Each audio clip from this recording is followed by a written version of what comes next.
welcome everyone. Welcome. Thank you all for being here this evening. We are here on Partners for Ethical Care channel. I think I'm hearing myself come back to myself. I don't know why. We are here on Partners for Ethical Care channel. We are here to have an amazing discussion, and we are also here to promote the event that Partners for Ethical Care is holding on April 20th in Austin, Texas. It is bigger than Texas, addressing the gender identity industry. So we hope that you will all help support Partners for Ethical Care in putting on that event, as well as join us, those of us who will be there in Texas. Today, we are going to have a wonderful discussion, of course, on this exact topic with our special guest, Gay Chapman, today. But as we get into it, let me start by introducing Kay Yang. As those of you know, Kay Yang is the creator behind StopFemaleErasure.com, as well as the writer, filmmaker, artist, and activist behind the Deprogrammer.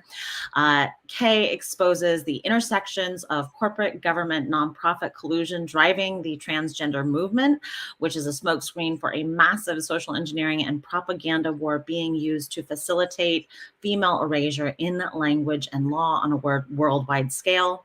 Her work connects the dots between normalized practices of child sexualization and the proliferation of biopharmaceutical transhumanist technologies, and frames these agendas as foundational to the colonization of the female body and female reproductive control. Kay Yang's perspective is uniquely formed by her past, uncovering the money behind the co-optation of direct action-based environmental resistance movements and indigenous land struggles, as well as her experiences indoctrinating youth with gender identity ideology in the New York City public schools while working at an LGBT nonprofit funded by New York State Department of Health. Of course, you can check her out. She was recently on Glenn Beck, as well as Fox News in the morning, as well as Fox and Friends. So we are so excited that she has been getting platformed even more these days. And we're happy to have her here with us today. Thank you so much, Amy. Thank you for all of you for joining us right now. And I want to take a moment to introduce Amy before we introduce Alex and Gay. And Amy is going to be one of the panelists at the It's Bigger Than Texas Exposing the Gender Industry in America event that will be in Austin, Texas, April 20th, hosted by our Partners for Ethical Care, the producers of the event. So Amy is one of our 7 expert panelists. She holds a degree in theater from the NYU Tisch School of the Arts and an MA in depth psychology from Pacifica Graduate Institute. Her graduate and postgraduate work focused on creative imagination and eco-psychology as a basis for building embodied awareness as a path to psychological integrity and internal authority. I love that. Amy has spent 15 years in the New York City public school system, working with students on self-esteem building, conflict resolution, anger management, and peer mediation. Her work and research background has given her a very unique lens to have a critical analysis on the concept of gender identity, the problem with the curriculums that are now being taught in our public school systems, and the harms that this indoctrination does to the psychological health of children. It dissociates them from their authority of their own bodily senses. Amy uncovers the very real safeguarding issues engendered from teaching the values of identity to women and children. And of course, you all know her. I'm sure if you're listening, she is one of our champion women's rights activists in America. She's an educator and facilitator, and her work is all about embodiment, boundaries, intuition, instincts, and sense perception as an internal authority building practice. So thank you so much for being with us, Amy, and all of the work that you do. I will hand it over to you to introduce Alex. And then, yay. And Alex Aaron, of course, is today with us first and foremost as one of the co-founders of Partners for Ethical Care, a leading U.S. and national international organization focused on child safeguarding and parental concerns and how parents can support their one another and support one another as they are experiencing kids going through rapid onset gender dysphoria. Alex is an activist and journalist. She also exposes the Planned Parenthood as an apex of the trans lobby. She deep dives into the global reach obtained by the organization's ubiquitous infrastructure. She is, of course, also the founder and creator and upkeeper of the Gender Mapper Project. Alex helps build important documentation and awareness every day about the violence committed on the gender industry. Her candid articulations regarding these medical atrocities have inspired women to come out of the gender closet, name the truth of physical reality, ask questions, and escape the mind control sweeping societies across the globe. Wow. Amazing. Thanks so much, Amy. And just wanted to say I'm gonna hang back a little bit today and let these three ladies do 95% of the talking. So I'm really glad to be on this panel. Alex, thank you so much for being with us tonight. It's always a pleasure when we are graced with your presence and your hair. I know we all like to talk about how wonderful everybody's hair is. Gay, Amy, everyone's hair, beautiful. Thank you. I've got my bun going. Thank you for joining us. Okay, I would also now like to introduce Gay. She is our special guest tonight. We are so excited to have her here joining us for this conversation. Gay Chapman is a senior electrical inspector for the city of LA in the Department of Public Works Bureau of Contract Administration. She does big, important things. She has an 18-year career with the city as an electrical inspector for both contract and code compliance on major structures and municipal water reclamation and conveyance projects. Wow. Gay inspects power systems and equipment on industrial projects, low and medium voltage distribution equipment, instruments, control panels, generators, motors, and pumps. She also enforces contract documents, plans, specifications, and safety. Her work ensures that Los Angelenos, am I saying that right? Probably not. Los Angelenos get high quality and safe electrical installations. So, wow, Gay does so much. This is incredible. I'm intimidated. Gay also approves and prepares progress payments for contractors doing work for the city of LA. She reviews submittals for electrical equipment and installations, performs shop inspections of electrical equipment, and represents the BCA, so the Bureau of Contract Administration, in project meetings. She's a past president of the Southern California chapter of the International Association of Electrical Inspectors. Amazing. In addition to her work for the city, Gay Chapman, of course, is the wonderful owner of the website AfterEllen.com. AfterEllen.com is the largest and most comprehensive website that covers lesbian and bisexual pop culture. Her website brings a really fun feminist perspective on everything in pop culture: film, TV, music, books, fashion. And they have their own take on, of course, this current political climate of female erasure, of lesbian erasure, gender identity, and trans politics affecting the lesbian community. So without further ado, welcome, Gay Chapman. Thank you so much for being here with us. Wow, that's quite an introduction. Yeah, it is. You rock. Like, wow. I'm like, very intimidating, very impressive. I am a very, very busy woman. I bet. Yeah. Actually, Gay, if you don't mind, could you tell us a little bit about what it's been like to work in a very male-dominated industry? Because that's got to have a big impact on your perspective and how you see things. Right. Well, I've been negotiating my way through male-dominated trades and professions since the 1970s. Wow. When I started my apprenticeship in the IBEW. There were no other women before me. Wow. The first one. I think in southern Arizona for sure, and I'm pretty sure it was all of Arizona. The women were just starting to be let into the skilled trades, and their way was not made easy. I don't know how else to say it. But like, I'm stubborn and I hung in there. That's amazing. Well, congratulations on being the first woman. Thank you for paving the way.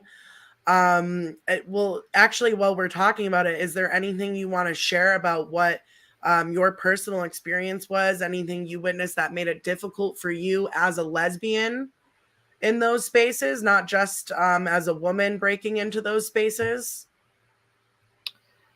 I've learned to compartmentalize for the most part my private life with my profession. Not so much now where I'm working in a municipal government, but in the trade, I more or less kept to myself. I mean, I didn't make a big secret that I was a lesbian, but it, that kind of thing just normally doesn't come up with coworkers. So they knew, but you guys just didn't talk about it and let it be in the background, and it generally wasn't too much of an issue. Not terribly. I mean, I'm sure they thought I was like odd, but hey, whatever. It's so sorry, just to break in, but it's so ironic because today these niche identities, the non-binary and the gender queer and these are literally being used as status seeking within employment situations. So rather than where when you were coming up having to keep those compartmentalized, we're seeing people. I have a friend in HR, and she sometimes tells me about the different identities that people put on their CVs and resumes. Yeah, I can't really speak specifically, but we have some of those identities. Yeah. Well, it's got to be wild, because imagine when you were first breaking into these industries, women are just getting their foot into the trades. And imagine if this is the type of conversation that was going on back then. Like, it's so incongruent what's happening right now. It's like a night and day. The fact that you are living, you're here telling us about your story where you were breaking into those spaces, and now in your lifetime, it's 2023, and you are witnessing the a complete takeover of women's spaces, of lesbian spaces. Women's positions are being taken over by men. Awards for women, scholarships, everything you can think of for women is being handed over to men. And it was just not that long ago that you and other women in your generation were breaking into these spaces where women weren't even allowed. So it's really crazy what we're seeing, what we're witnessing happen. Yeah, it's quite the thing. I mean, how rapidly this all happened. Still, I just can't even. It's hard to even wrap my hands around how rapidly this big sea change took place. Gay, now I know, I mean, this is you've done a lot of besides all of this work and all that you do in your community through your vocation and what you do. I know that this year you've been to the We Spa protest, you were at Our Duty, you were in LA at the Let Women Speak. So I just was wondering how have you, or how do you balance that one? But how did you come to be an activist in your community as well? Well, I after Trump got elected, I dusted off an old Twitter account, and early 2017, I got back on Twitter because I heard that's where the resistance was forming. Then, of course, they had that big, huge women's march, which I couldn't go to because I had my kid issues. But then women were saying, we boycotted that. And I'm like, oh, why? And they said, well, they're platforming men. I was like, really? So then I started finding, following some of these feminists and some of the women that were speaking out. So it was like early 2017, I started getting a little bit of an education. Mm-hmm. And really, what was your first awareness that that trans was becoming an issue? Because I know you said it feels like it kind of snuck up on you. All of a sudden, it was this huge thing. But when did you really first get the inkling that this was going to be a big problem for women, for lesbians, for our spaces? Well, let's back up just a little bit. When I was young, and I was like my early 20s, and I was still in Arizona, and I was in coming out and in women's community, and like I was like a busy young woman, and I didn't realize that, but there were bouncers at our dances who would weed out males trying to get in. Wow. And Now, were these males who were trying to get in under the auspices, like were they trying to pretend to be women and lesbians, right, or they're trying to pass? Wow, And so sneak they in. were trying to pass back then, Right. and get into your spaces. So I guess they did the shirt pull-up test. Wow. But I mean, I didn't pay a lot of attention. I mean, because like I was dating, and there was lots of women, and it didn't seem to be that huge of an issue. Mm-hmm. Right. And then I remember being at a party, and I'm like, what's with that guy in the dress over there? And one of the women said, oh, it's okay, he wants to be a lesbian. And of course we all laughed, totally. And it just seemed like some couple of kooks off to the side. Right. Then I knew a lot of women going to Mishfest, and I was like, oh, I can't go this year, maybe next year. Well, I never went. And then Mishfest had the controversy over allowing trans women in or keeping it a woman-only space. And the next thing you know, there's no more Mishfest.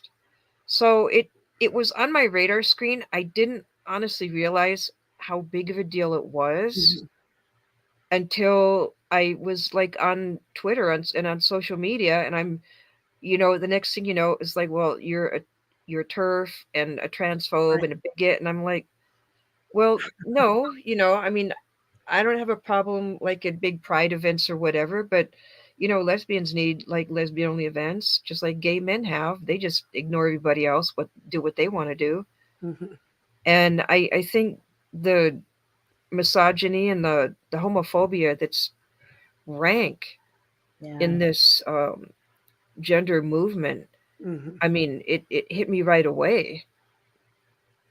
And so like a lot of my upbringing on this has been through social media, but like seeing women speak and post and give their experiences. And I did not realize how many young people were being captured by this either.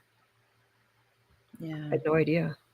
I even as far back as 1979 in Janice Raymond's book, she talks about a guy who joined a women's tennis club.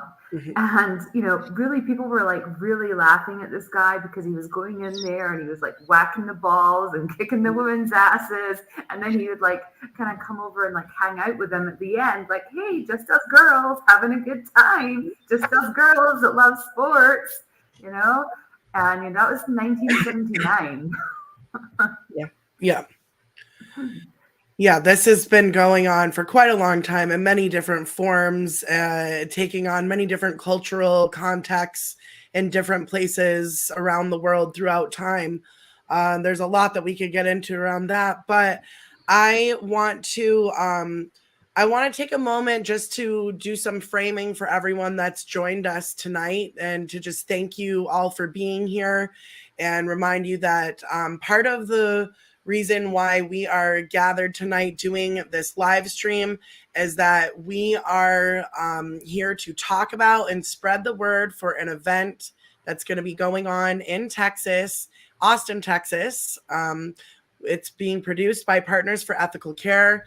It's all about exposing the gender industry in America. And actually, it's going to be going beyond that. I'm going to be bringing in sort of the international global perspective on what's happening and tying that into what's happening here in America. We have a panel of 7 amazing experts, 3 of which are here right now with us, myself, Amy, and Alex Aaron, founder of Gender Mapper and a co-founder of PEC. So we are 3 of the panelists. We are also going to be joined by, our friend Isabella Malbin, who you all probably know. She is the host of the Whose Body Is It podcast, and she is going to be our moderator at the event. We'll also be joined by Brandon Showalter, who's a journalist at the Christian Post. He's done an excellent investigative podcast series recently called Generation Indoctrination. So if you haven't heard that yet, definitely check that out. And he's also was part of a new documentary that just came out recently called Dead Name. And that was censored and taken down from Vimeo. So they now have a website for the film. So please go and check that out and support it, because it features the voices of parents and families who have been directly impacted by this agenda, who have children who either now or did identify as transgender.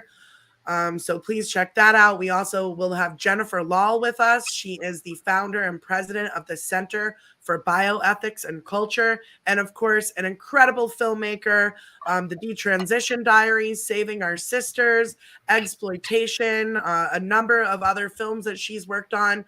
We'll also be joined by Candace Jackson, who is an attorney with Jackson Bone LLP, and she has been out there defending women and children on this issue in the legal realm. We'll also be joined by Dr. Miriam Grossman, who recently appeared in Matt Walsh's film, What is a Woman? She is a physician and author, and she wrote Lost in Transnation, excellent book about her, from her perspective as a child psychiatrist. And she talks about this issue. So she's an excellent resource for parents as well. And this is just going to be a fantastic event, an incredible networking opportunity to meet people, meet our experts, hear from all of us, put the bigger picture together, and also meet up with parents and other people who are working on this issue from different organizations all across the country. So please put that on your calendar. Find a way to make it there. I know you might not be in the general vicinity of Texas. Neither am I. I'm all the way in New York, but I am super excited to get down to Texas for the event.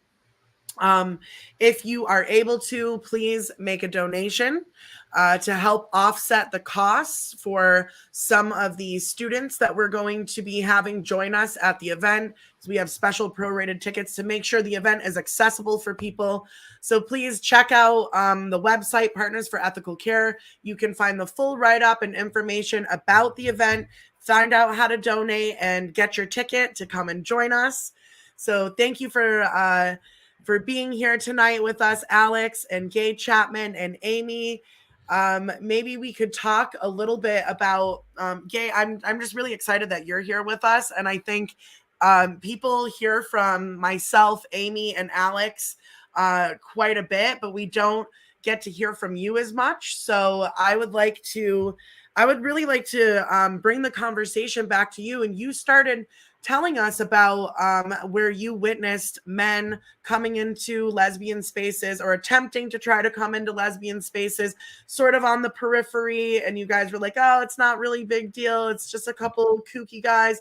But when did you really start to see women, lesbian women, bisexual women, or other women in your spaces start to identify themselves with with being transgender? Well, honestly, I never did, because, well, you can tell from my career that I was really busy working and going to school. Woman. Yes. And then I got that, settled down, and I got that white picket fence going. Good for you. I never really did see that. But I did notice that, like, our bars and clubs and events seem to be thinning out terribly. Like, we just don't have, like, lesbian bars anymore. Yeah. We don't have, like, I mean, there's probably some quiet private ones, but we really don't have a lot of lesbian events anymore. Mm-hmm. So, and so that's part of why it seems like you have put so much effort and energy into taking ownership of AfterEllen.com and making sure that that space is preserved for lesbian women and same-sex attracted women. Can you tell us a little bit about really like how you came to be in ownership of After Ellen, what was going on with After Ellen before you took the reins, and a little bit of like what that mess looked like, what yes, they were I doing? can speak about that. After Ellen was owned by Evolve Media, Mm-hmm. and I think the internet was changing a lot, and it was turning out not to be such a gold mine. So they made a change in editor, I think in 2016, and the site went back to being what I would say was like early gender critical, where the writers, and I don't think there was an editor at the time that I'm aware, or there was an editor, but then for a while, the site was kind of a dead site, and I mean, women were just throwing up an article here and there to keep it alive. And my friend Julia Diana Robertson, she's yes, great, alerted me in I think late 2018 that the site might be for sale, and would I be interested? And I said, yeah, I would. And so very quietly for several months behind the scenes, I was negotiating with Evolve Media and, trying to line up a editor. And so in 2019, during Women's History Month, I think it was March 1st, we announced that we had purchased the site. And of course, like immediately we were branded as like a TERF and a transphobe site. And I'm right off the bat like that. Wow. Pretty much. Obviously you can tell from the content that we put up that, we know what a lesbian is. We know what same-sex attraction is. We try not to, I don't want to build the whole site around just content, and I don't want to turn the site into a radical feminist blog. So we carry in, fun stuff, entertainment, music, art, happenings in the lesbian world. And there's a lot of content there. And sometimes we're not first on the breaking news, but we will come up with a story about something that's already common knowledge, but it's our writers and our take, and sometimes we have a little bit different perspective on things. Oh, absolutely. I think that's what makes After Ellen so important, because you are the only platform that is by lesbians for lesbians who know that a lesbian is an adult human female that is same-sex attracted. So, that's part of what's so important about your site is the writers that you have there, and you have a commitment to your perspective, to women, to lesbians, and actually utilizing that space to actually give us a window into what do lesbians think, because with so many other platforms turning into spaces that allow men to identify as lesbians, or they let in heterosexuals that identify as queer or whatever, I mean, there's really no other options. So it is very important that there be a perspective from lesbians who know what lesbians are. Right. And a little bit is like, I want to kind of hold the torch out for young lesbians and young gay people, that it is okay to be same-sex attracted. You're not broken. There's nothing wrong with you. That's right. Because so much is about an identity, and you have to like people who are feminine, and like nuts to that. Yeah. We're attracted to people based on their sex bodies. And holding that torch up is so very important, because these young women, or even, teens who aren't sure, am I a lesbian, am I bisexual, they don't even see any representation. They don't even understand what it even means to be same-sex attracted anymore. People are confused. I mean, there's a Right. lot of confusion sown out there. Mm-hmm. And I feel like, well, obviously, because I'm older, but like in the 70s, it wasn't easy, but it was straight up homophobia in your face. Mm-hmm. And pretty much everybody was. Yeah. Very few people weren't. Could you actually walk us back to that? Because I think that's also what's so valuable about your perspective, Gay, because the generation that you come from, you have an insight into what life was like that, I don't know what it was like to face what you experienced. Could you talk a little bit about I this? kind of have my foot in both worlds on this, because the gay rights movement was just kind of getting underway in the late 60s and starting to roll in the early 70s. Mm-hmm. And I knew from the clubs, I knew a lot of older women who had to closet. I mean, closeting at work was like pretty much mandatory. Mm-hmm. And if they knew you were gay, you better not talk about it. If you're lesbian, you better just keep it to yourself. I knew women that had lost their kids.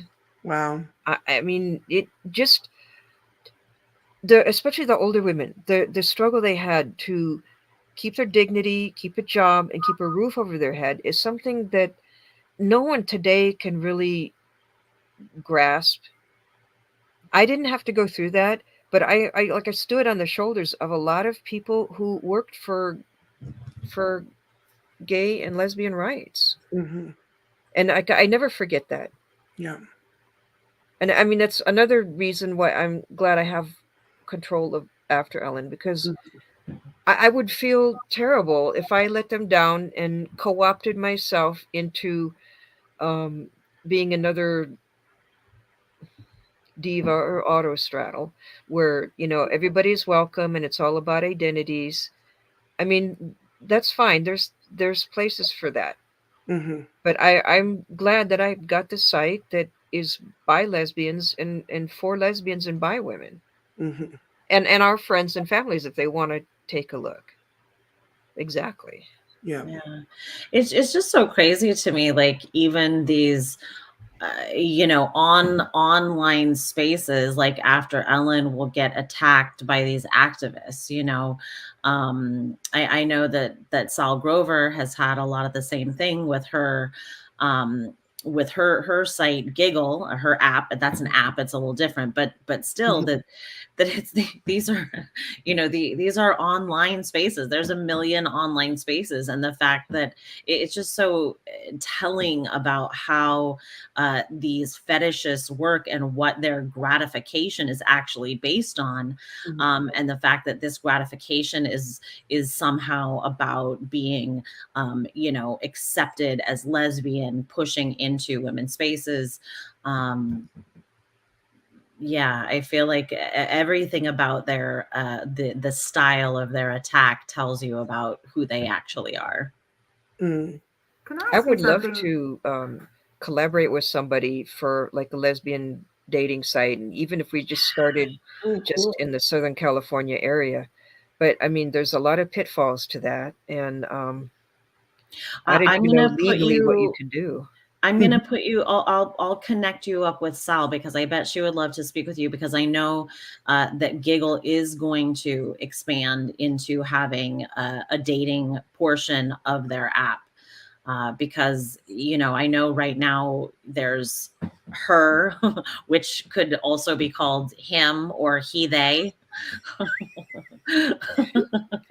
That, who is the right wing? Alex Jones. When he was turning those pages and he stopped on that one, Gliana, that was one I created. That was mine. It was a photo of Glinner that we had a little project. That's so funny. That's so great. I wanted to ask you something, Gay. So, so in create, I'm obviously I was reading just up on your Wikipedia page right now. I mean, sorry, after Ellen's Wikipedia page, have you faced any legal kind of questions from people about the content that you produce, or has anybody tried to trap you in any kind of legal situation by perhaps submitting a story written by a trans-identified male? Has anything, like, what has kind of been the repercussions for you and having After Ellen? Well, we're a website, so Mm-hmm. you know, anybody can come and visit. Mm-hmm. If really anybody could come and visit. Yeah, of That I course. don't think I can be forced to platform writers. So there you have Yeah. it. And another one, were you the person who interviewed Chrissy Martin, the boxer? I just adore her. I just think she's the best. No, it wasn't me. she's so great, and I just I'm just the old bat behind the scenes that pays all the bills. Well, you know, that is really quite a find, yeah, because I've been exchanging emails backward and forward about her, you know, her domestic violence, and also the trying to kind of say, like, come out and start supporting, you know, women in sports. But you know, she has a promotions company, so I guess she probably has quite a lot to lose. I would love to platform a lesbian detransitioner who would like to write maybe 3-4 times a year, like be kind of a semi-regular writer. We have had some articles about, you know, being a good ally to women who have detransitioned and, you know, welcoming them back into our community. Mm-hmm. I feel like there's going to be this like real need for that, considering that, you know, most of our gatherings are kind of small and local. I'm guessing on this because I don't think you can have like really big gatherings these days without having a fight on your hand. Mm-hmm. But I would like to have more content like about detransitioners and getting back into the dating scene and adjusting, you know, life going forward. Yeah, because there's definitely going to be a need for support for lesbian and bisexual women who are quote, detransitioned. There's going to be more and more of a need for that as we move forward. So I think that's very valuable to try to provide a platform for that. And actually, Gay, I'm wondering what, you know, we've just seen so much targeting at like gender nonconforming young girls who possibly might grow up to be bi or lesbian. We don't even know, Right. but we see these young gender nonconforming girls being targeted. Could you talk a little bit about, from your perspective, what you see and how you see this agenda of body dissociation, of gender identity, of you know, confusion being targeted at young gender nonconforming girls? How do you witness that coming up in pop culture? It's a little bit of a mixed bag. I can remember when I was a little girl in church. This just came back to me recently, real small. I was just probably out of like the sandbox. And I remember being in church and I purposely wanted to lower my voice so that I would sound like the men because I didn't want to sound like the like chirpy women sound. Yeah. I really identified with what I wanted to sound like a deeper voice. I don't know why, but I did. No, And I that mean, there's makes a little lot things of here or there. sense. I wouldn't say that's necessarily dysphoria, but I know. Mhm. I mean, I had a little bit different path than the other girls. Well, I actually grew up in the church too, Gay, and I remember, this isn't specifically about church, but I remember when I was young thinking like, oh, I don't want my voice to be too high pitched. I want to have a voice that's taken seriously. Yeah. And it does have an impact. The way that women's voices sound, men won't listen to you if you don't take a certain, well, depending who they are and what space you're in, sometimes you won't be listened to unless you take a certain tone in your voice. Boys in the schools in the 60s, boys were sheltered and highlighted and given preference. Girls did not get to shine back then. Yeah. And I mean, that might have been part of it. Okay, I was wondering, you know, this is very curious because it just occurred to me. I was thinking, you know, I've heard so many times, I've heard women say,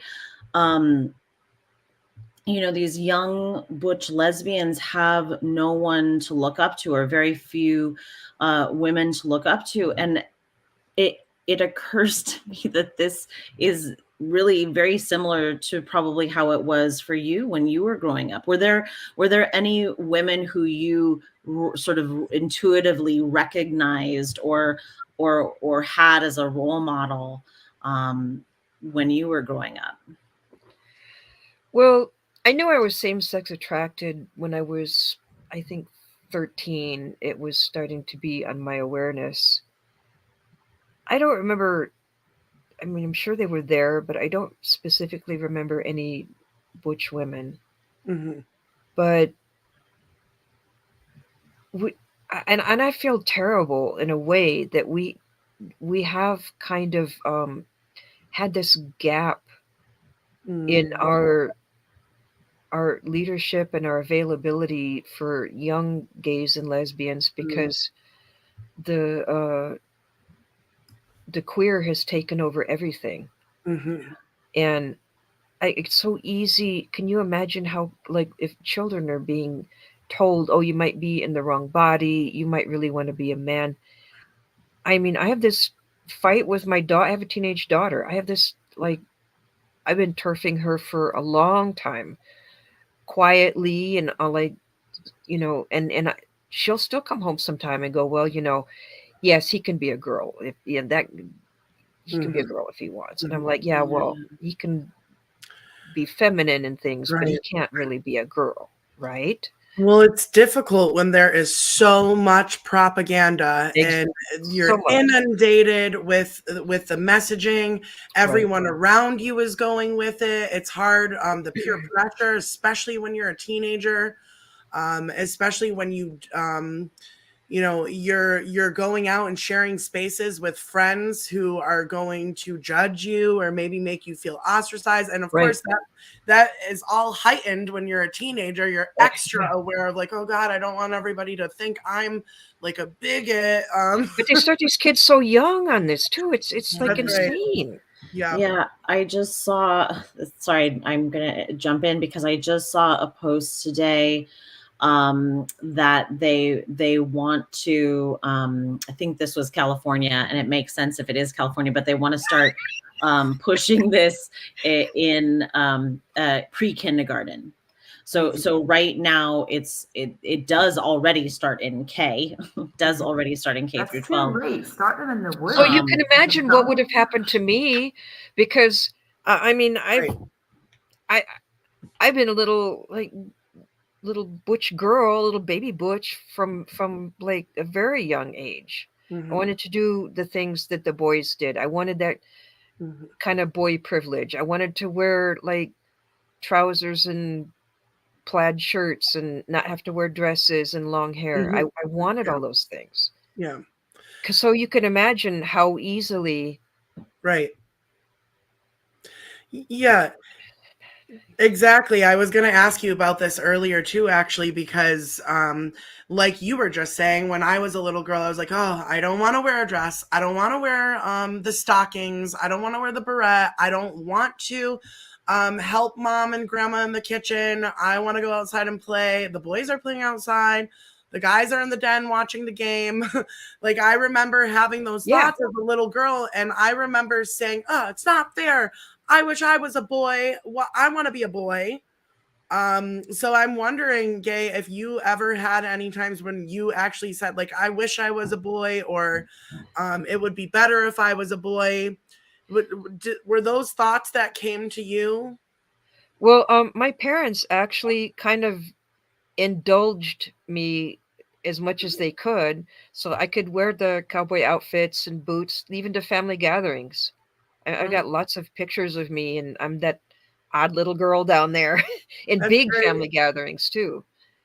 My parents would buy me the baseballs and bats and tool sets and whatnot, but it was never, obviously back then, it was never on anybody's radar screen to even think of saying or thinking Right. that I was actually a, a boy trapped in a girl's body. I mean, it would just have been an absurdity. And I think about, like, when I was a child like that, if an adult had come along and said, oh, don't worry, like, you were supposed to be a boy, and we can fix you, and we can make you just like that, and your life will be wonderful. And the whole problem of why you're so unhappy is because your body, you're in the wrong body. Like, I can't imagine if It's adults, craziness. Yeah. one adult, let alone all these adults and every song and TV show. And then I go to school and they tell me this. Like, I cannot imagine what it would be like, or what it is like for these young kids, boys and girls, who are being met with this type of messaging. When you are so young, you don't have the tools to even know that people are lying to you, are misrepresenting information. You are trusting, you believe that they want the best for you. They tell you they want the best for you. So I wonder what your thoughts are on, like, just how, I don't know, what you think of when you see little children being, especially girls, gender non-conforming girls, being told, oh, well, we can make you a boy. What do you think? What does that bring up for you? I know Well, all first, kinds I'd of like to things, thank but my parents for like having a smattering of common sense. yes. But, I mean, everybody did back then. Common sense, not so common anymore, they say. I And think that's if they were obvious. around now and confronting the same situation, Mhm. I would think they would be trying to do the best for if they had a daughter like me right now.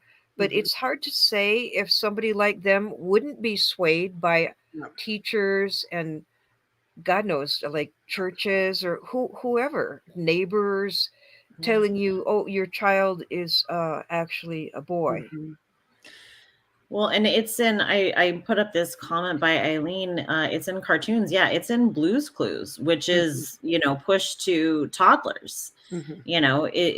It's everywhere. Alex, I know you've exposed all kinds of, you've played around with putting parental controls on, oops.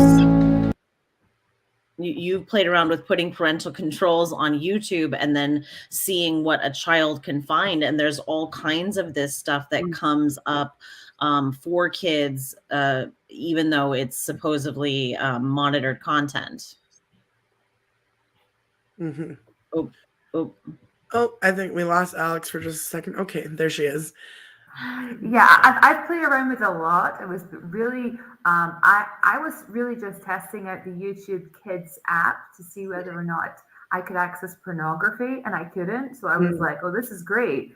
But I actually found stuff that was far worse, to be honest. You know what I mean? Way worse. And it was so sick. And it was only just recently that I even really saw a few people start to even like cover that. This is content that's for like the under 8 age group, so the age group that is too young to use regular YouTube. Mind blowing. Yeah, there's a channel on YouTube. I believe it's called Investigating YouTube.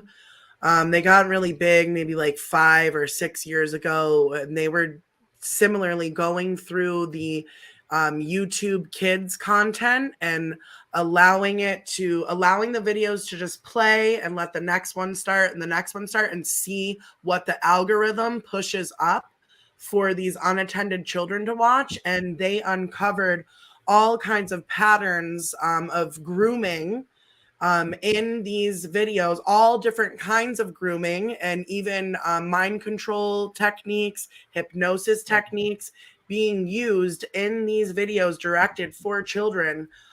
So I definitely suggest for parents listening and everyone who's interested in this topic to check out the Investigating YouTube channel, because they did some great exposés on these algorithms and how they're intentionally bringing this material to children on purpose. It's very clearly on purpose. So that's part of what we're up against as well. You know, we're not just facing a takeover of the institutions. We now have this internet. You've got it on your phone. It's on a tablet. Everyone's got access to it. Children need access to it for school.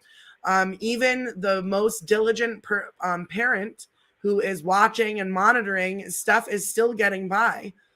So okay, how old are you? I was wondering, how old are your kids?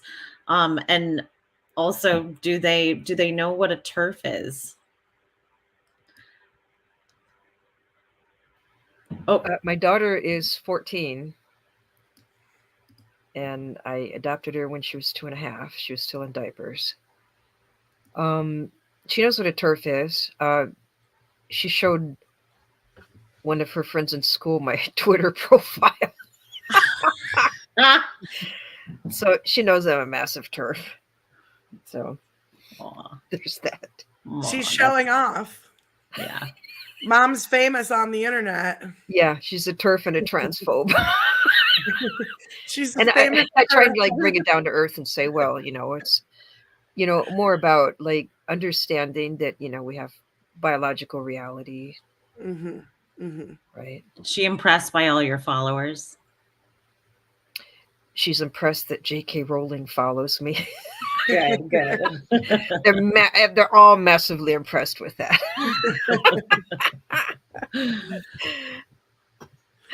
I want to take a second and just say hi to some of the people in the chat, because it's really great that everybody's here with us. Thank you for tuning in live. I see Paul White is in the chat. I see Jay, and thank you to Jay is also one of the volunteers with Partners for Ethical Care, and she has been putting a lot of work into making these live streams happen and doing a lot of stuff behind the scenes to get the event going for April.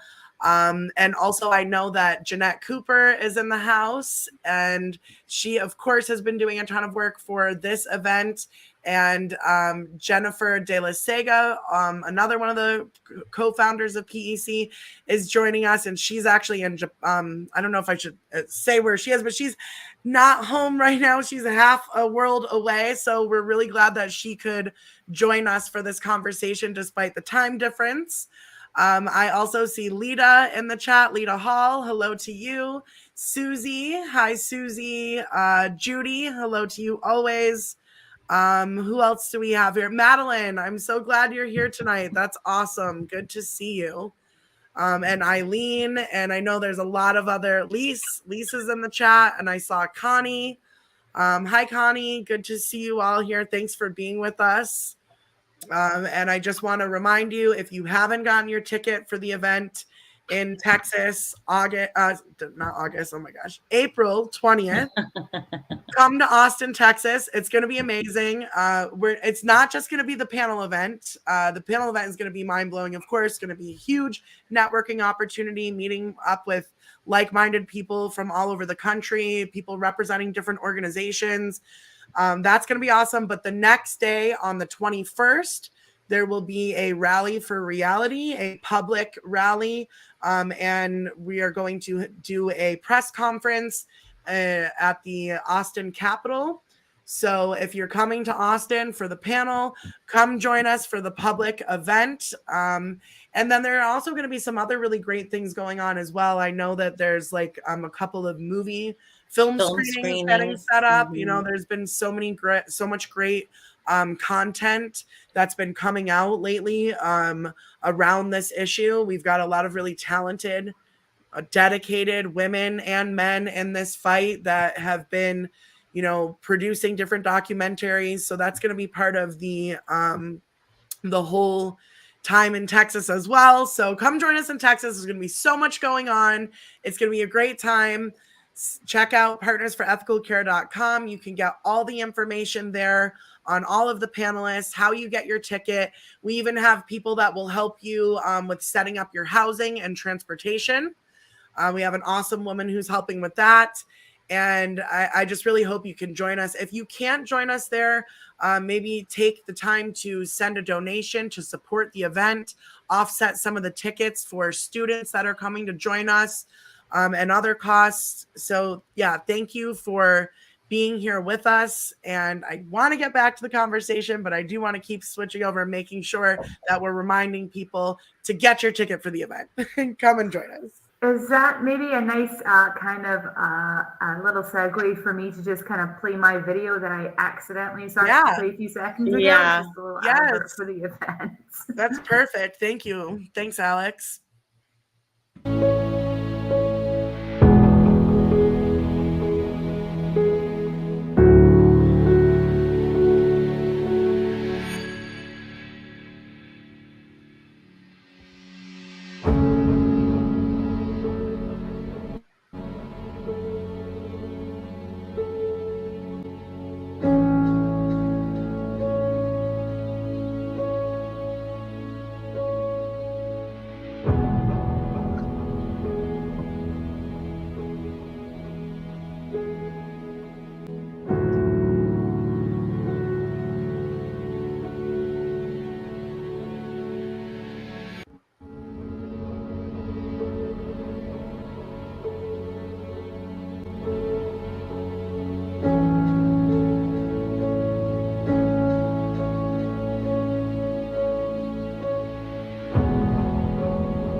Take a moment now. Thank you so much, Alex.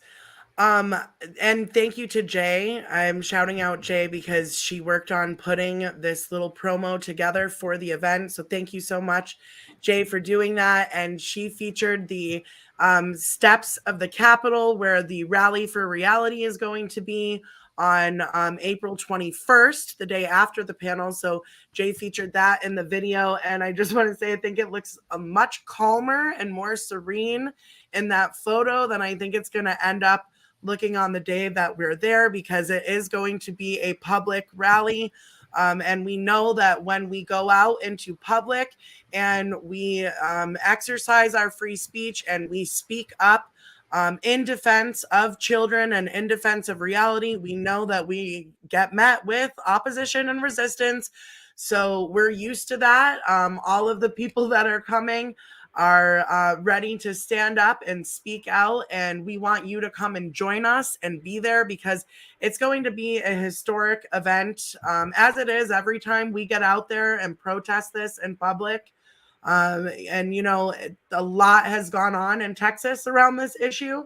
There's been quite a few crazy things at the state capitol in Austin, so we'll be prepared for anything like that. And, you know, we're not scared to speak out on this issue. And Gay, you are someone who is definitely not scared to speak out on this issue.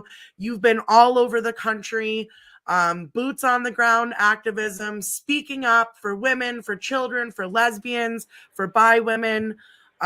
You were at the We Spa protest in California. And that was when I first was introduced to Gay. I was like, who is this woman?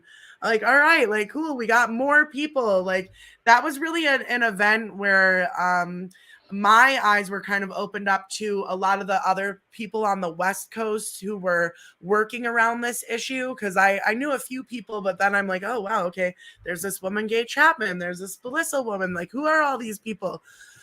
So I'm wondering if you could tell us a little bit about what it was like on the ground at the WeSpa protests. And for anyone that doesn't know, if you could maybe quickly recap and tell them why you were at WeSpa, what happened there, and what did you witness on the ground? What was your experience like? Because that was crazy. I was watching at home on the live stream like, oh my God, this is insane. Well, actually, what I was doing at WeSpa was we were quite highly suspicious of the whole setup. I went to go meet with some women. We didn't take signs or anything. I went to go meet up with some women. It had turned out to be Amy Ichikawa and another woman who preferred to stay anonymous at the time. But we love Amy Ichikawa. And Amy, before I was just walking through the crowd, looking around. There was a lot of cameras out. Amy had on a Posey Parker definition of woman T-shirt. We're like, "You're crazy, woman! they're gonna flatten us." She's like, "I'm not scared. I'm an ex-felon. They can't scare me."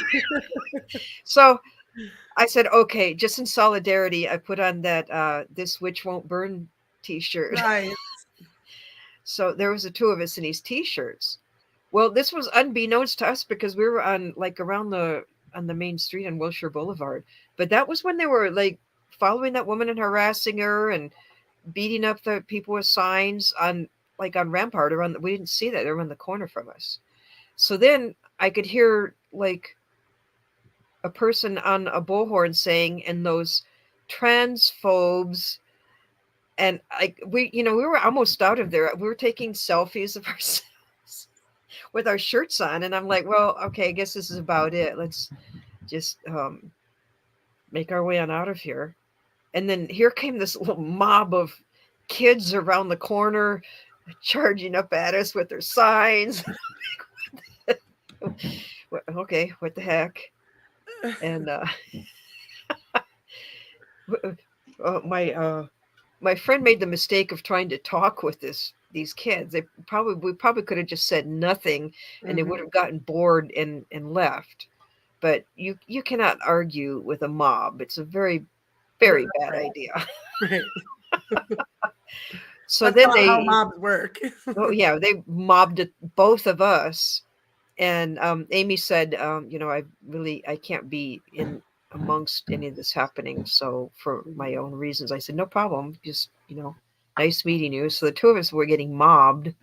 I didn't know it, but Melissa Cohen, that was when I met Melissa Cohen. And she came up to me after all that mobbing was done and gave me a little slip of paper with her contact info. Nice. Yeah, I have a video. If I could find it, I'll play it. But yeah, it was pretty insane. It was like intense. Wow. So you two met that day. Yeah. Oh, wow. Yeah, and Melissa and I have been on the streets like a number of times. Like we've been at the same events. Yeah, Melissa's pretty hardcore. She's been all over the place with that camera. Yeah, because you did some gender clinic protests as well, and you did you were at the Dave Chappelle, the Netflix protest. Yeah. We were standing with women. And the kickoff event in October of last year in LA and the streets of Hollywood. Someone in the chat wants to know if you were physically attacked or were you mobbed or just screamed at? A little bit of each. I didn't remember it, but there's a video of me talking with someone saying I had been assaulted and kicked. But I actually now I don't even remember that. But there's a video of me on the street there saying that. It really is a lot when you have people like piling on you. It's like you go into this mode sort of where you're just like trying to stay safe and be aware of what's going on, and you're like looking out, and then after it happens you're like, whoa, I sort of don't even know what all just transpired because it was so crazy. Yeah. It gets very overwhelming in some of those situations where you get mobbed by people. Yeah. I know there's a lot of women and some men in the chat that have been in similar instances, you know, because again, this is very common now. This is what happens in America and in other places in the world, but definitely in America. When you go out and try to speak publicly on this issue, there is lashback, and people do feel emboldened to physical violence. So that is really something looking that back we on live. that, what I went through was really tame compared to these Standing for Women events, especially in New York and Chicago. Yeah. And there's a couple more where there was like violent pushback. Yeah. Well, and I mean, and I know how it can be because you know, in just when we did Let Julie Swim, and we didn't have a barricade, so we were just surrounded and people were knocking into us.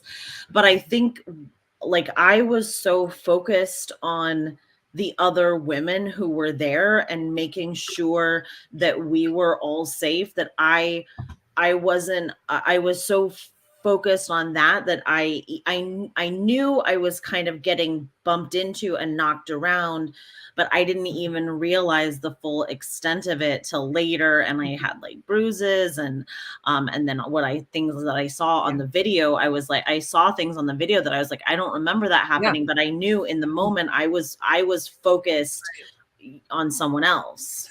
Well, it's like, Amy, when you were telling me the story of what happened in Tacoma when that crazed man who pretends to be a woman or whatever ran up on Lear Keith from behind and tried to attack her, and you responded, and you so valiantly, bravely, incredibly, amazingly, one of my favorite clips ever, ran up and just kind of were like, no, you're not doing that. And you were telling me afterwards how it was just such an instinctual reaction that you were already like pushing him away before you even realized he was even there, sort of. Yeah, it was. And anyone who, like, my sisters were real sports players. One of my sisters, they both played soccer, they both swam, and one of my sisters did water polo. And like for soccer and water polo, when you're like biting the ball for, you know, when you have to, you slam into people. And I tried to play soccer, but I had such an aversion of getting hit and hitting someone else competitively. So if there was that game of chicken where you run for the ball, I would always back off at the last minute. So I was no good at competitive sports because I don't have the drive to like hit my body into someone else's body.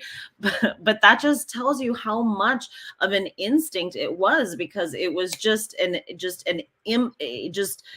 response that was happening, just like you say, Kat, before I even knew it was happening. I was already doing it. I didn't make a decision about like, oh, I'm going to go block this guy now.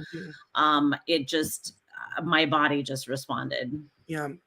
And I think that's part of, that's what's bringing us all to the table tonight, right? Not just here, though, me, Amy, Alex, and Gay in this conversation, but everyone who is here in the chat right now. And everyone who's going to be listening to this later, like we're all coming to the table because our instincts are blaring. The alarm is ringing inside of us that something is very, very wrong. And, if you're here right now, thank you, because you're heeding the call and you are listening to your intuition.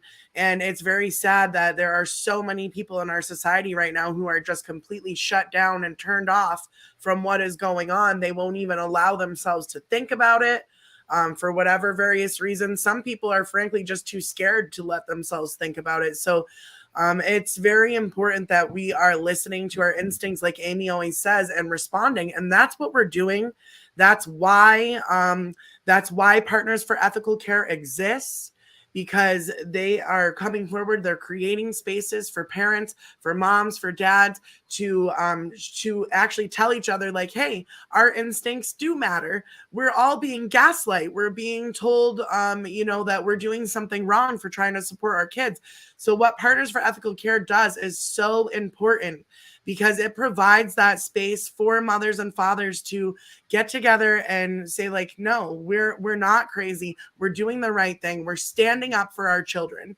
And their PEC is really leading an example, not just for parents, but for all kinds of people who, myself, I don't have any kids, but I see what PEC is doing.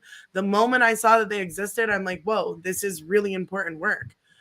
We, you know, I don't have any kids, but one of my driving, motivating factors for doing any of this is because I want to protect children.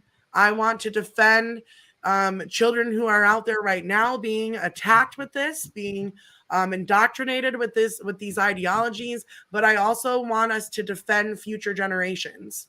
And that's what this is about. And that's part of what After Ellen is about, is creating a space for not just lesbians and bi women today, but so that they holding the torch, so that there is a space for lesbian women moving forward. And especially, like we mentioned before, all these women who have been indoctrinated and captured into the trans ideology and trans identities, who are going to be coming forward realizing, like, hey, I was completely manipulated. I was wrong. I believed something wrong about my body. I've hurt myself. I've hurt other people. I don't understand myself. I don't understand my same-sex attraction. I need help. I need to see that there are other people out there. And After Ellen really shows that there is a visible community of lesbians out there who are what's the word I'm looking for? Like, holding the line. Like, you're holding the line.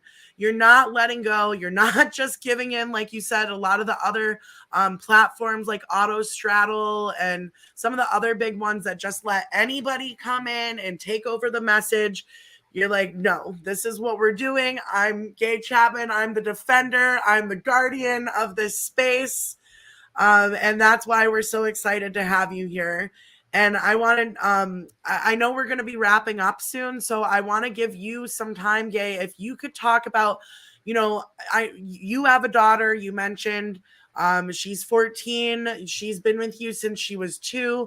So of course you're concerned because you're a mother, but what else is it about what's going on that makes you feel so called to defend children? Because I know you were at many of the different protests at gender clinics. You were at the LA Children's Hospital back in October of 2021. I was in NYU Langone protesting at a gender clinic in New York City at the exact same time. I think, Amy, weren't you at one of the other protests in a different city? Yeah, I was I was in Seattle at the same time. We had it was a coordinated same day protest. Yeah. Yes, and shout out to And Joey Alex, Wright, who was coordinating a lot of the Alex was live on the ground. She was in studio, so I was reporting from the ground. And Alex joined me in my studio and wonderfully gave a bunch of just grounding facts about what is going on in the gender clinics. So all 4 of us here really got to, even though we weren't in the same physical temporal space, we still, the 4 of us were able to collaborate and do these coordinated protests at gender clinics. And it really did make a big difference. People all over the country saw that. And so, yeah, Gay, I want to give you an opportunity to just talk a little bit about why you feel called to protect children, and what draws you to the work that PEC does. And yeah, just kind of leave it open like that. I was also, I think it was a year ago in March. I was at some silent protests at several locations for Detrans Awareness Day. And I'm hoping that we're going to do something again this year. Mm-hmm. We are, in the future, we are going to need to shift a lot into healing, I think. Mm-hmm. And really being inclusive then for these people who have desisted, detransitioned. Mm-hmm. There's going to be a huge need. I see it coming. Mm-hmm. Because I don't think there's a lot of good coming out of transitioning kids. I'm sorry. No, there's not. We Nothing agree. whatsoever. Nothing whatsoever. Mm-mm. So, I mean, obviously, we all feel the same way, that children should not be subjected to this Mm-hmm. Yeah. at all. Yeah, and I see actually Jay just put a comment in the chat. Or no, actually it was Judy. Hi Judy.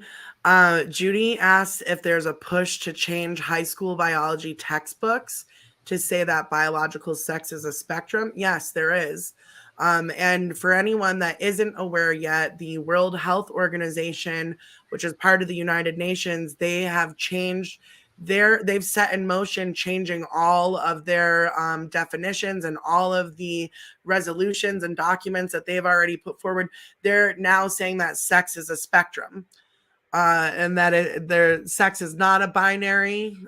So, it's coming on down from the absolute highest levels. It's coming from the supranational level to our national governments. And then from there, the governments are coordinating explicitly with the public school systems, also private schools, academia, of course, the colleges and universities are a big part of this. And they're all working with the nonprofit organizations. And this is part of how they're changing the textbooks, because, it's a top-down agenda. So yes, that's happening. And, it's not a conspiracy or anything crazy. It's a very clear agenda. There are all kinds of documents out there on the internet that show how this is being put into the school systems. So we know that it's happening. One of the biggest issues we're up against is really other people who aren't on the inside like we are. They haven't researched this. They haven't studied it. They haven't become personal experts in this. People on the outside who are indoctrinated with the basic propaganda that they've been fed through the mainstream media, and they really are motivated by thinking that they're doing the right thing. And that's as well with some parents. I know there are parents out there who think they're doing the right thing and the best thing for their children when they affirm them, but we of course know that that's not the case. Gay, what do you have any tips maybe for parents out there that have daughters who are gender nonconforming, who possibly will grow up to be bi or lesbians, and their daughters are struggling with this gender identity? Is there anything that you could tell parents, any advice you might want to give them or encouragement? Well, I think getting kids in the outdoors is always a great idea. Hikes, physical activity, sports. For me, when I was young, Yeah. sports was a very big deal. And I think in a sense that you are kind of developing your bonds with other women when you're participating in sports. Now we have to deal with males Right. encroaching in, because sports was a women's space. Sporting teams were women's spaces. Mm-hmm. Now we've got that to deal with. So, I mean, it's a little disheartening, but I think if, we all can get in and start pulling, we will start making a change. Mm-hmm. Yeah. Um, Yeah. I know, I think for young women that maybe do feel dysphoric, I think physical activity, sports, softball, I mean, a team or even Yeah. skating, some individual activity is a very good idea, because I think in a certain way you might make peace with your body. Yes. And you can learn to do strengthen, be more flexible, but you can start feeling like you made a positive change in your body without modifying it, and you might be more at peace with yourself. Right. This is so true. This is absolutely right on, because, I know that one of the things that happens, there was a big influx of kids choosing these identities during our lockdown situation, because they were so online and on their screens and interacting on screens. And, what Gay is suggesting is it's intuitively right, but it's also psychologically right, because when you are engaged in a practice that is literally embodied, when you are literally using your physical body, connecting to your body, and feeling strong and confident and powerful in your body, that is a practice. That's a psychosomatic practice Right. Of coming to love and respect the capacities and capabilities that your own body has. It's a very empowering, embodied activity. So this is absolutely right on what you're saying. Yeah. And I think we all spend so much time on our screens, but up until very recently, I would do a lot of walking, and I almost find it like a meditative exercise for me, because you can be like aware of your surroundings.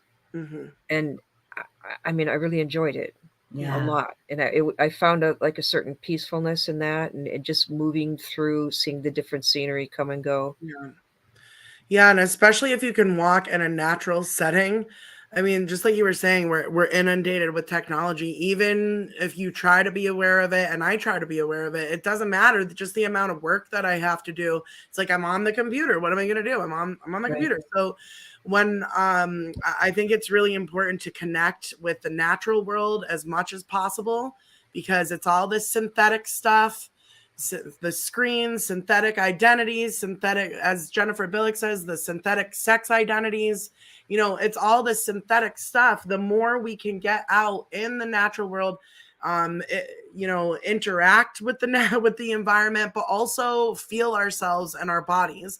And it's like, okay, you might not, you encourage young girls to go and play sports. It's not like overnight they're going to say, oh, I totally accept my body, but it's going to get them at least feeling their body.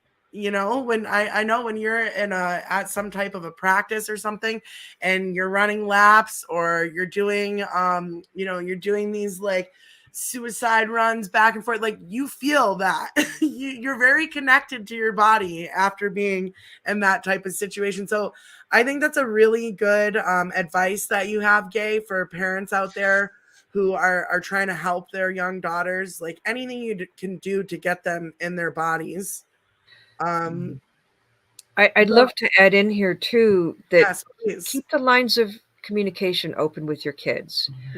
I know parents that don't let their kids have phones. However, my daughter told me that in the 6th grade, they were all watching porn. And I know all those kids didn't have phones, but one of them will pass the phone around. Right. So her whole 6th grade class was watching porn on some kid's phone. So no matter how much you try and protect your kids, you can't be there all the time to watch what they're seeing on their screen. So that's keep the lines of talk with your kid. Keep the lines of communication open. Oh, thank you, Gay, so much. I really appreciate you being here today, and it's just a great chat. I appreciate your voice and your opinions, and just sharing your history with us today. It's really incredible to hear, and it's just hearing you speak. It's just so crazy to hear how you grew up at a time when it was hard to be gay, where there weren't role models, and now here we are dealing with another time where it's hard to be gay because gay is not allowed. Yeah. So I really appreciate you coming on. It boggles my mind that I never, like in a million years, would have guessed that this is the landscape that we would be seeing in 2023. I could never have predicted this would be like this. Not the trajectory you thought was going to play out, huh? Yeah. And it's so stupid as well. You know what I mean? It's not like, by the way, it's dumb. It's so stupid. Really you could almost kind of understand if there was going to be, like some kind of something like else that would happen in the culture that would make some like a little bit more sense than this. But this is so dumb. Like there's just no words. It's to the point where like it hurts my head. Like The other night there was like a Twitter space and I thought I might say something and I'm listening. I'm just like, this is giving me a migraine just listening. It was terrible. To trans rights activists try to explain I'm like, nothing you say makes sense. And if you think that's bad, I've been pouring through dozens of documents from the United Nations, reading the gobbledygook that they spew. It's maddening. Like, it literally hurts my head. The twistings, the manipulations. And on top of it, I'm like, and you also don't even make sense and are not grammatically correct, can't even form full sentences, but that's okay. This is international human rights law. No big deal. Like, no big deal. Just doesn't make sense.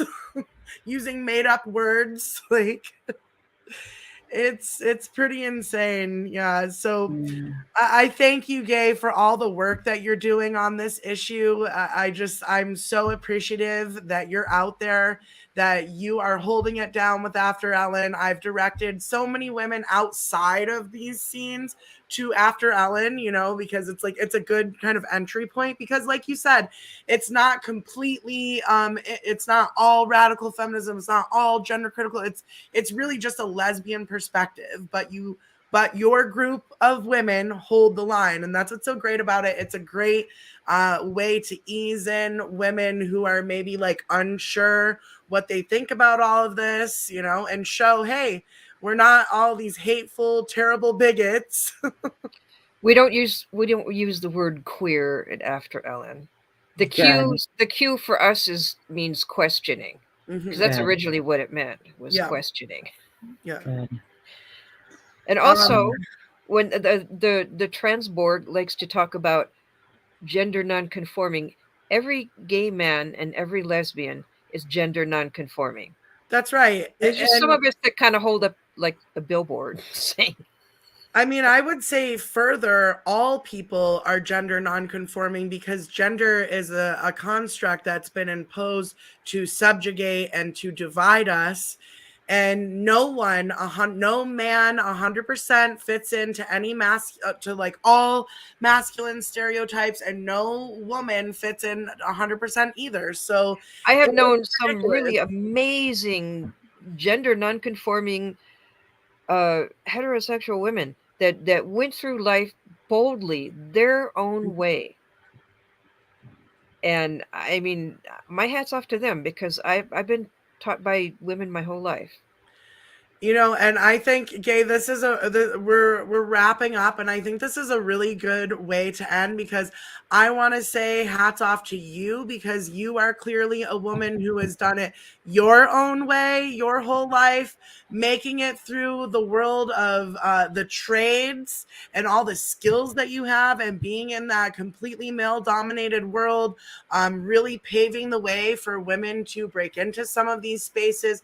What you witnessed, what you went through, and now what you're doing with your advocacy and your work for women and for children. I just truly want to thank you, and thank you for being here with us tonight. Well, thanks for having me. It's been fun. I'm not really an expert in anything. Yes, you are. You are an expert in your experience. Yeah. It's totally true. It's been a great conversation. So thank you so much for sharing your unique perspective with us. Thank you, Gay. Thanks you, Gay. For having me. For everyone for being here with us on the live stream tonight. And I want to invite you again to come join us in Texas. I mean, for real, come down. What else are you going to do? Hey, let's go. Yeah. There is your Lord and Savior. Those who dismissed gay rights have been damned. The same fate. All right, we're gonna go out with a music video. Awaits bigots who Oh, is it playing? Miss trans rights. Oops. Click the donate button dropped at the top right. Oops, sorry. And it'll take you to Stripe. You can choose any amount. You can't choose $100,000 as we already I did. I wanted to make it full screen. I did the wrong thing. Some fine position, backed by the pharmaceutical industry, backed by NGOs and global tech firms, backed It's true. It's a true story. This is actually, I actually like the By a swathe of clot-brained politicians with their megaphones on social networks, backed by journalists, celebrities, and influencers whose commands would prove to be crucial to hoodwink the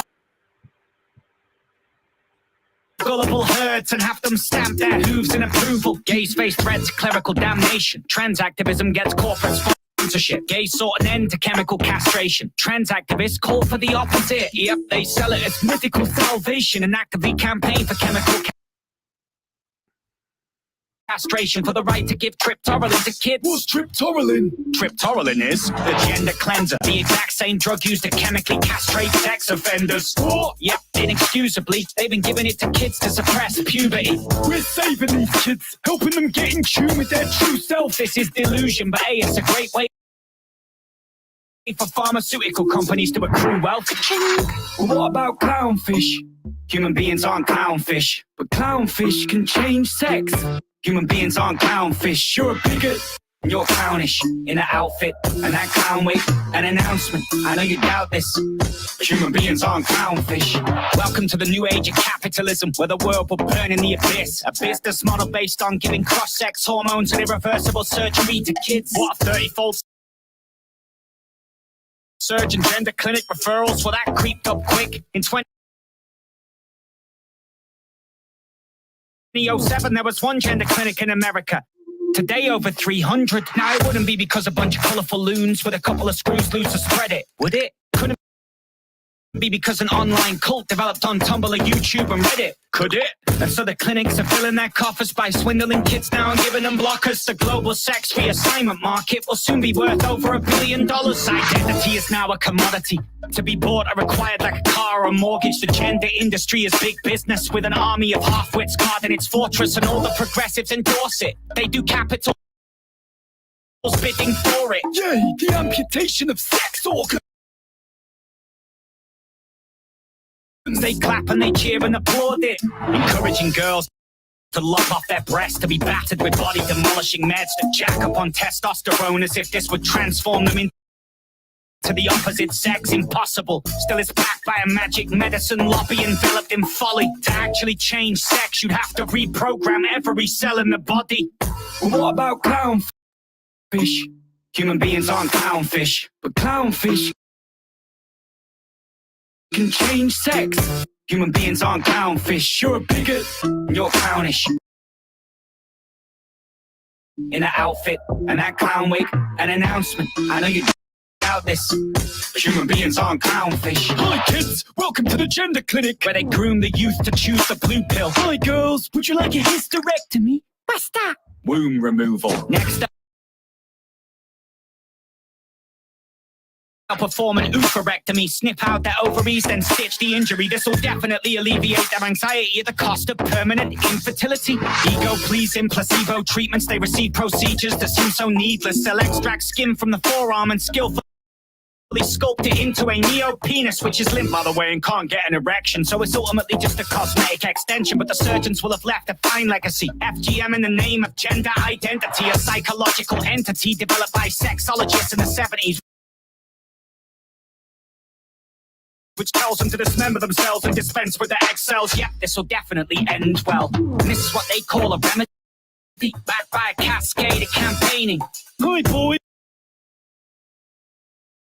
would you like an orchiectomy? What's that? Castration.